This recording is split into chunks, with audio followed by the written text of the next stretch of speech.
kulanti wacan saaxiibayaal ku soo dhawaada wararkii ugu dambeeyay Soomaaliya.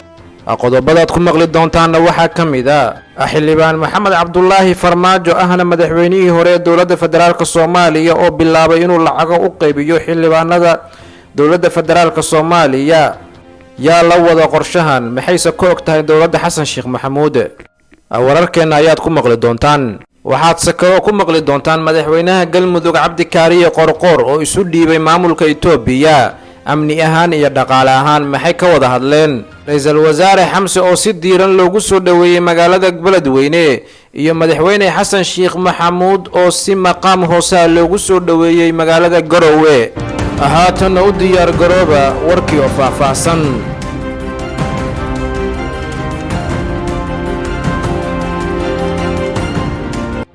madaxweynihii hore ee dowladda federaalka Soomaaliya Maxamed Cabdullaahi Farmaajo dhawaana loo dhaariyay xildhibaan abadiya ee baarlamaanka federaalka Soomaaliya ayaa durbaba bilaabay inuu ku dhex milmo xildhibaanada federaalka Soomaaliya. Maxamed Cabdullaahi Farmaajo ayaa 140 xildhibaan ay ka madax bannaan yihiin xildhibaanadii uu awal gacanta ku hayay ee ugu jiray baarlamaanka federaalka Soomaaliya u qaybiyay lacag gaaraya 1 milyan.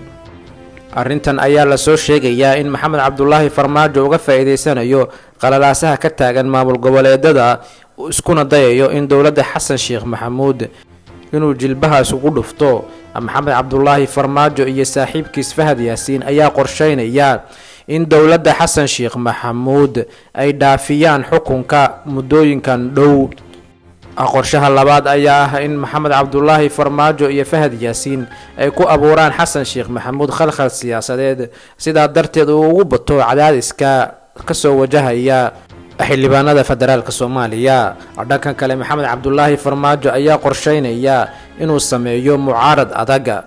Maxamed Cabdullaahi Farmaajo ayaa la sheegayaa inuu aad ugu milmay xildhibaanada federaalka Soomaaliya walow uu horey ugu lahaa xildhibaano gaaraya 108 xildhibaan. haatan ayaa la soo sheegayaa inuu lacag u qaybiyay xildhibaano gaaraya 140 xildhibaan. arrintan ayaa waxay ku noqonaysaa wajigabax iyo halis xukuumadda Xasan Sheekh Maxamuud iyo Xamse Barre.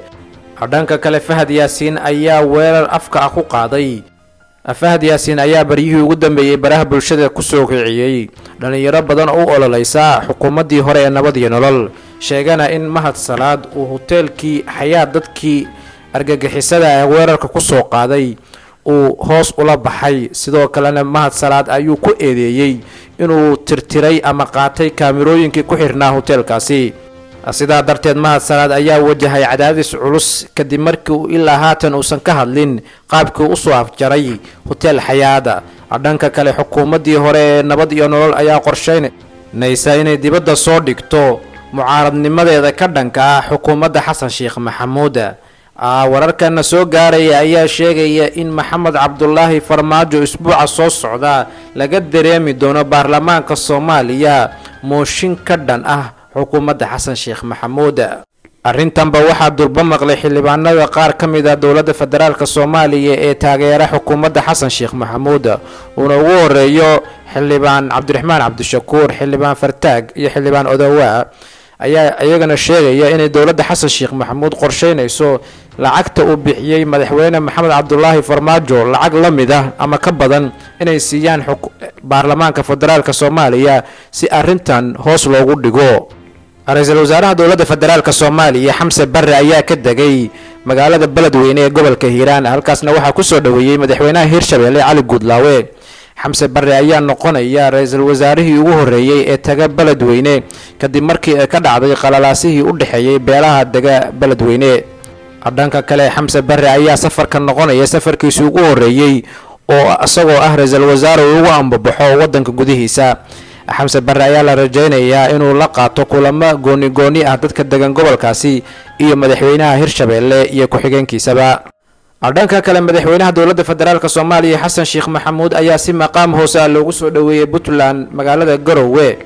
maamulka Puntland ayaa Xasan Sheekh Maxamuud ku soo dhaweeyay maqaamkiisa hooseeyo kadib markii uu ka soo degay aeroboortka magaalada Garowe. Xasan Sheekh Maxamuud lama aysan socon xildhibaanadii ku matalayay Puntland dowladda federaalka Soomaaliya. arrintan ayaa la sheegayaa in Saciid Cabdullaahi Deni ku amray Xasan Sheekh Maxamuud inuu kaligiis yimaado magaalada garowe.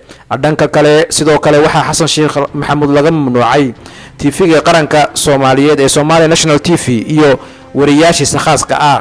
dhanka kale xukuumadda Puntland ayaana ku soo dhaweyn xasan sheekh maxamuud qaybta VIP-ga aeroboortka magaalada garowe. isla markuu ka degay xasan sheekh maxamuud magaalada garowe ayaa loo galbiyay dhankaas iyo madaxtooyada asagoona ka hadlin ama aan qaadan salaan sharafeedka sida ay Puntland ku maamuusto dadka soo gaara aeroboortka magaalada garowe. xasan sheekh maxamuud lama siin salaan sharafeed muuna korin meesha loogu talagalay inay koraan madaxda heerkeedu sareeyo kadibna ay salaan ka qaataan cutubiyada ciidamada aeroboortka ee magaalada garowe. arrintan ayaa keenaysa Puntland inay ka walaacsan tahay xukuumadda xasan sheekh maxamuud qaabkay u wajahday golaha wasiirada ay ku soo dartay xildhibaano mucaarad ku ahaa maamulka Puntland iyo dad hore uu dani uga mamnuucay inay noqdaan xildhibaano. madaxweynaha galmudug cabdi kaariye qorqor ayaa kadib markii uu xariga ka jaray qalab cusub ay la wareegtay aeroboortka magaalada Cabudwaaq uu u galay dhankaas iyo Itoobiya. wararkan helayno ayaa sheegaya in cabdi kaariye qorqor uu isku dhiibay kana codsaday xukuumadda Itoobiya inay ka taageerto dhanka amniga, dhaqaalaha iyo siyaasadaba. cabdi kaariye qorqor ayaanan rajo ka lahayn xukuumadda xasan sheekh maxamuud maadaama ay xukuumaddu ku soo dhistay ra'iisul wasaare xamse barre uu soo xulay dad siyaasad ahaan ay iska soo horjeedaan qorqor. dhanka kale dowladda xasan sheekh maxamuud ayaa qorsheynaysa dhowaan intuusan muddada xilka ku darsan qorqor ay u diraan dhankaas iyo galmudug kana dhigaan madaxweynaha galmudug cabdiraxmaan odowa oo haatan ah xildhibaan ka mid ah dowladda federaalka Soomaaliya. sidaas daraaddeed qorqor ayaa u jihaystay dhankaas iyo Itoobiya halkaas uu qorqor la rajaynayo inuu la saxiixdo heshiisyo dhanka amniga ah dowladda Itoobiya. qorqor ayaa ka codsaday madaxda ugu sareysa Itoobiya inay ilaaliyaan madaxtooyada galmudug una soo diraan ciidamadii horey u joogi jiray dhuusamareeb ee haatan ka guuray dibna ugu soo laabtaan halkaasina ka shaqo bilaabaan. qorqor ayaa sidoo kale ka codsaday in loo tababaro ciidamo khaas ah oo suga amnigiisa. dhanka kale qorqor ayaa ka codsaday dowladda Itoobiya inay u fududeyso safarada dhankaas iyo dibadda ah ayna isku xirto qorqor iyo beesha caalamka. daawadayaal waa naga intaas wararkii ugu dambeeyay aan ila wadaagayno haatan. fadlan haddaad kanaalkeena ku cusub tahay subscribe noo saar si aad ula socoto wararka warkan xiga. mahadsanidin.